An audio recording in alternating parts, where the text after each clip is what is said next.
Let's quickly recap the points learnt in this lesson. Mise-en-scene is a French term that means to prepare the environment of the restaurant, to make it pleasant, clean, safe, and hygienic for the guests.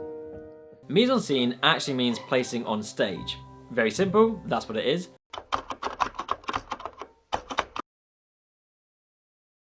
Success in the kitchen always begins with preparation.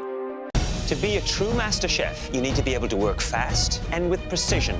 But above all, you must be organized. If you've never worked as a chef, you might be surprised to learn that most of the labor goes into prep, rather than cooking for service.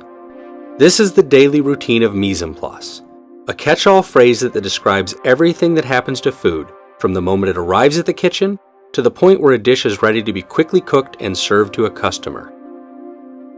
In professional kitchens, you are sure to hear the term mise-en-place. And what that simply means, it refers to the preparation. All the organization, the planning, the thinking forward, the peeling, the chopping, the washing, the shaping, having your ingredients at your fingertips. So when it comes to cooking, it's so much quicker and so much easier. With all that in mind, let me tell you, there's one thing I've learned over the years. Professional cook or home cook, you're only as good as your mise-en-place.